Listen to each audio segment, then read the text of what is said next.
by Power Star Dharminder Nirmaliya।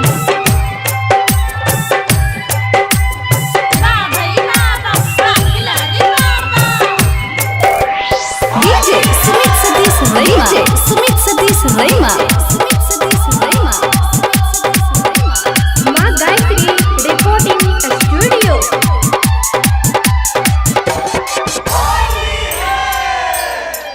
हाँ गोरे गोरे मुखरा पे चान सन टुकरा पे, गोरे गोरे मुखरा पे चान सन टुकरा पे तोहरा लगा ही देबो रंग। फागुन महीना एले मौसम दीवाना भेले होली खेलबो तोरा संग।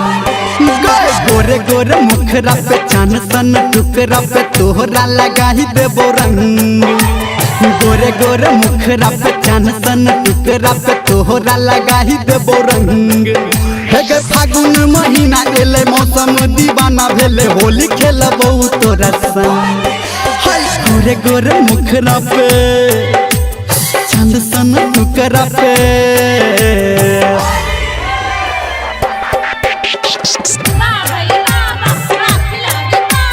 गोरे गोरे मुखरा पे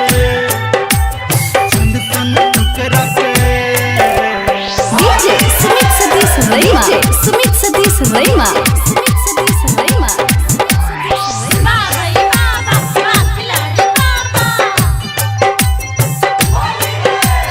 लाल गुलाब रंग हमर छै लोगे बौने कारी गे। संगी साथी संगे हम अइलो तोरा दुआरी गे।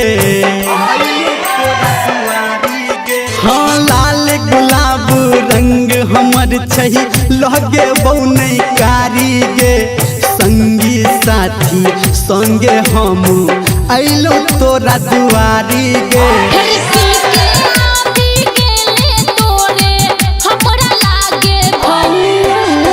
गोरे गोरे मुखरा पे चान सन टुकरा पे तोहरा लगा ही देबो रंग।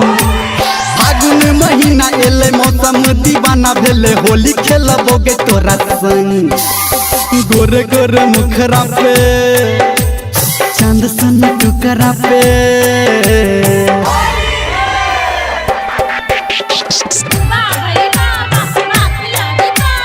गोरे गोरे मुखरा पे चांद सन टुकरा पे।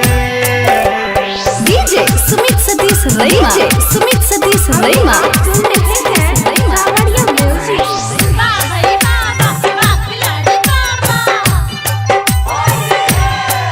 हाँ कहबे तो हम छुबो नहीं तोरा गोरी शरीर के। बना के मुट्ठी देह पे तोरा फेंक देबो अबीर के।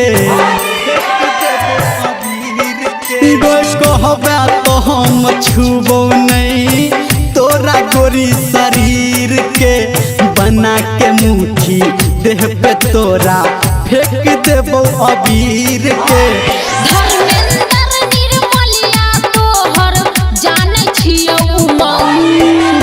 गोरे गोरे मुखरा पे चान सन टुकरा पे तोहरा लगा ही देबो रंग। फागुन महीना एले मौसम दीवाना भेले होली खेलबोगे तोरा संग।